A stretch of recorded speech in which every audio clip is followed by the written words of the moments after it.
اگر مبتلا وہ جان لے کہ ہمارا دل اللہ کے ڈر سے غافل ہے، ہمارا دل اللہ کے ڈر سے خالی ہے۔ سانپ سے ڈرتے ہیں، آگ سے ڈرتے ہیں، زہر سے ڈرتے ہیں، بچتے ہیں، مگر اللہ کے غضب سے ہم نہیں ڈرتے، اللہ کی ناراضگی سے ہم نہیں ڈرتے۔ اس لیے حرام کام چھوڑنا ہمارے لیے مشکل ہو رہا ہے۔ اللہ کے بندے یہ سوچو، ایک دن موت آئے، ایک دن مر جائیں۔ زندگی میں آنے والا دن اس کی زندگی کے ورق کو پلٹنے والا۔ ہم سوچتے ہیں 60 سال کے ہو گئے، ہماری عمر بڑھ گئی، یہ دھوکہ ہے۔ ہمیں یہ سوچنا چاہیے ہم قبر سے قریب ہو گئے، ہم کفن سے قریب ہو گئے، ہم میت کا جنازہ بننے کے بالکل قریب ہو گئے۔ یہ جب سوچو گے تو اللہ کا ڈر دل میں پیدا ہوگا، گناہ سے بچنا آسان ہوگا۔ آگے اللہ کے پیغمبر ان 6 باتوں کو بیان کرنے کے بعد آگے 6 باتیں اللہ کے نبی بیان کرتے ہیں۔ وَأَمَّا الْكَفَّارَاتُ، کچھ اعمال ایسے ہیں جن کا اہتمام کرنے سے، ان عمل کی برکت سے اللہ گناہ معاف فرماتے ہیں۔ ان میں پہلی چیز ارشاد فرمایا وَإِنْتِظَارُ الصَّلَاةِ بَعْدَ الصَّلَاةِ، ایک نماز کے بعد دوسری نماز کا انتظار کرنا۔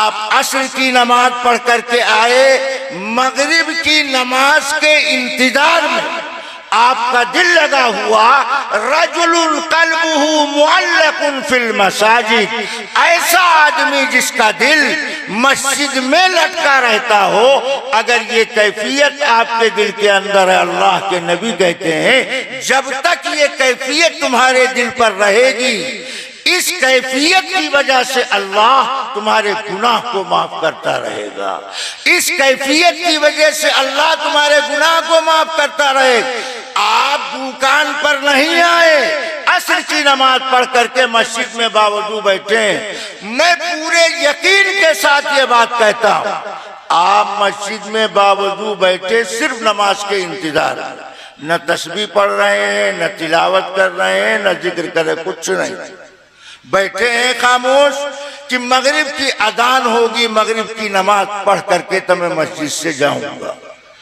یہ نمازی اللہ کی نظر میں آسمان کے ستارے سے زیادہ چمکدار لگتا ہے، اللہ کو یہ نمازی آسمان کے ستارے سے زیادہ روشن دکھائی پڑتا ہے۔ جو نماز کے انتظار میں مسجد میں بیٹھا ہے یا جس کا دل نماز کے انتظار میں لگا ہوا ہے، جب تک یہ کیفیت اس پر طاری رہے گی، اللہ اس عمل کی برکت سے اس کے گناہ کو معاف کرتے رہے گے۔ ہم میں سے ہر آدمی گنہگار ہے، ہمیں گناہوں سے کفارہ چاہیے، ہمارے گناہ معاف ہونے چاہیے، ہمیں ایسا عمل اہتمام کے ساتھ کرنا چاہیے۔ آگے سنو، یہ آدمی جو باوضو مسجد میں نماز کے انتظار میں بیٹھا، یہ بندہ اللہ کی نظر میں کتنا پسندیدہ ہے۔ اللہ کے نبی نے فرمایا اللہ اس نمازی کے پاس فرشتہ بھیجتا ہے۔ یہ کسی حکومت کا اعلان نہیں ہے کہ راستے میں ادھر ادھر معاملہ ہو جائے، یہ نبی کا فرمان، اللہ اس نمازی کے پاس آسمان سے فرشتہ بھیجتا۔ یہ فرشتہ کیا کرے گا؟ اللہ کہتے تم جا کے اس نمازی کے پاس بیٹھ کر دعا مانگو۔ یہ کتنا خوش نصیب انسان ہے، فرشتہ آ کر اس نمازی کے پاس بیٹھ جاتا۔ کیوں؟ ہم فرشتے کو نہیں دیکھتے، نہیں پہچانتے، مگر فرشتے ہم کو دیکھتے ہیں، ہم کو پہچانتے ہیں۔ وہ فرشتہ آ کر اس نمازی کے پاس بیٹھ جاتا۔ اللہ کہتے ہیں جب تک اس نمازی کے پاس بیٹھنا تب تک دعا کرتے رہنا۔ نمازی کے لیے فرشتہ دعا کر رہا، اللہ نے فرشتہ بھیجا، دعا کرنے کا حکم دیا، اور دعا کے کلمات بھی اللہ نے سکھائے کہ وہاں اس نمازی کے پاس بیٹھ کر کے تمہیں دعا کیا مانگنی۔ اللہ کے نبی کہتے ہیں یہ فرشتہ اس نمازی کے پاس بیٹھ کر 2 دعائیں کرتا ہے۔ پہلی دعا اللہم اغفر لہ، اے اللہ تو اس کو بخش دے، اے اللہ تو اسے معاف فرما فرما دے، اے اللہ تو اس کے گناہ کو دھل دے۔ اور دوسری دعا وہ فرشتہ اس نمازی کے لیے کرتا ہے، اللہم ارحم، اے اللہ اس پر رحم فرما، اللہ اس پر کرم فرما، اے اللہ اس کی بدعمالی پر نگاہ نہ فرما۔ آپ تو رحم والے ہیں، کرم والے ہیں، فضل والے ہیں، احسان والے ہیں، اکرام والے ہیں، اے اللہ کرم فرما، فضل فرما، رحم فرما۔ مسلمانوں سوچو، ہماری آپ کی دعا قبول ہونے میں ہماری بدعمالی کی وجہ سے تاخیر ہو سکتی ہے، مگر فرشتے کی دعا، معصوم کی دعا اللہ قبول نہ فرمائے، ایسا نہیں ہو سکتا۔ فرشتہ اس کے لیے مغفرت کی دعا کرتا ہے اور فرشتہ اس کے لیے اللہ سے رحم کا سوال کرتا ہے۔ جو آدمی ایک نماز کے بعد دوسری نماز کے انتظار میں رہتا ہے، چاہے مسجد میں بیٹھ کر انتظار کرے یا اپنی دکان پر آ گیا، بظاہر ہاتھ سے سامان لے رہا ہے، دے رہا ہے، مگر دل اس کا مسجد میں لٹکا ہوا ہے کہ مغرب کی اذان ہوگی، میں مغرب کی نماز پڑھنے کے لیے جاؤں گا، یہ کیفیت دل میں پیدا ہو تو یہ گناہوں کے واسطے کفارہ ہے۔ اللہ کے نبی کہتے ہیں دوسرا عمل جو گناہوں کے لیے کفارہ بنتا ہے وہ اسباغ الوضوء فی الصبرات، سخت سردی میں کامل وضو کرنا۔ سخت سردی پڑ رہی ہے، سردی میں جانتے ہیں کہ کھالیں خشک ہو جاتی، اگر پانی گزار دیا جائے گا، بہا دیا جائے گا تو خشکی کی وجہ سے کھالیں تر نہیں ہوں گی۔ اعضائے وضو کو پانی سے تر کر لیا جائے، یہ وضو کامل کی پہچانی ہے۔ اللہ کے نبی کہتے ہیں جو سخت سردی میں کامل وضو کرے گا، اس عمل کی برکت سے اللہ اس کے گناہ کا کفارہ بنا دیں گے۔ سخت سردی میں ٹھنڈے پانی سے مکمل وضو کرنا، سنن و آداب کی رعایت کے ساتھ وضو کرنا، استحضار کے ساتھ یہ عمل کرنا، یہ گناہوں کے واسطے کفارہ ہے۔ مگر آج صورتحال یہ ہے کہ وضو خانے میں بیٹھ کر موبائل سے بات بھی کر رہے ہیں، وضو بھی کر رہے ہیں، بغل میں بیٹھے ہوئے مسواک کر رہے ہیں، باتیں کیے جا رہے ہیں۔ ہم اپنی نیکیاں گنوانے کا سامان پیدا کرتے ہیں۔ اسلام کی جو تعلیمات جس طرح انجام دینے کا پیغمبر نے حکم دیا اس طرح انجام دو گے تو آج بھی اللہ کی طرف سے وہی انعام ملے گا، اسی طرح کا اکرام کیا جائے گا۔ تیسری چیز جو گناہوں کے لیے کفارہ، اللہ کے نبی فرماتے ہیں وَنَقْضُ الْأَقْدَامِ إِلَى الْجَمَاعَةِ، پیدل چل کر مسجد آنا۔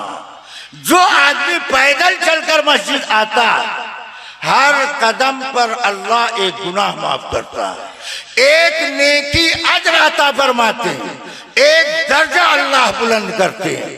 اللہ کے نبی نے مسجد نبوی میں جب یہ حدیث بیان کیا تو صحابہ کے مجمع میں قبیلہ بنو سلمہ کے لوگ بیٹھے ہوئے تھے۔ یہ قبیلہ بنو سلمہ کے لوگ مدینہ میں مسجد قبلتین کے پاس آباد تھے، اور مسجد قبلتین مدینہ میں وہ مسجد کہلاتی ہے جس میں ابتدائی ہجرت کے زمانے میں اللہ کے پیغمبر نے 16-17 مہینے بیت المقدس کی طرف منہ کر کے نماز ادا کیا، پھر عین نماز میں اللہ تعالیٰ نے تحویل قبلہ کا حکم دیا، آپ نے اپوزٹ سمت کو قبلہ بنایا۔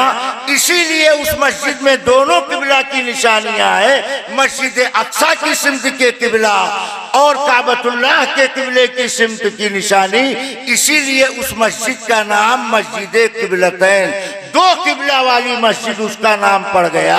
یہ قبیلہ بنو سلمہ کے لوگ اس محلے میں آباد تھے۔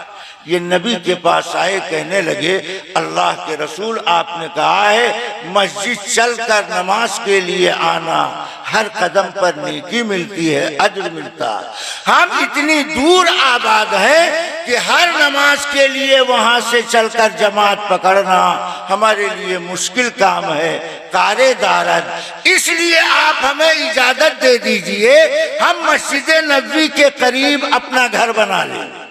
اللہ کے نبی نے فرمایا نہیں، مسجد نبوی کے قریب مکان بنانے کی ضرورت نہیں، تم جتنا دور سے چل کر آؤ گے اتنا ہی زیادہ ثواب پاؤ گے۔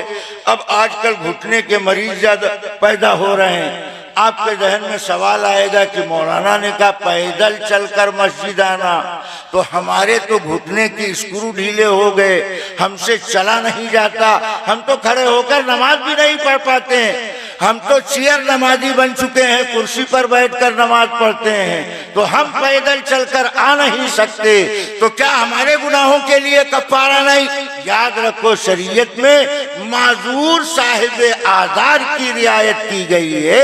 اگر کھڑے ہو کر نماز نہیں پڑھ سکتے ہو تو بیٹھ کر کے نماز پڑھو، بیٹھ کر نماز نہیں پڑھ سکتے ہو تو لیٹ کر کے نماز پڑھو، مگر نماز کسی حالت میں معاف نہیں ہے۔ آپ پیدل چل کر نہیں آ سکتے، سواری سے چل کر آپ آئیں گے، مگر نیت اجر و ثواب کا آپ کریں گے، اللہ تعالیٰ آپ کو محروم نہیں کرے گا، اجر و ثواب سے مالا مال فرمائے گا۔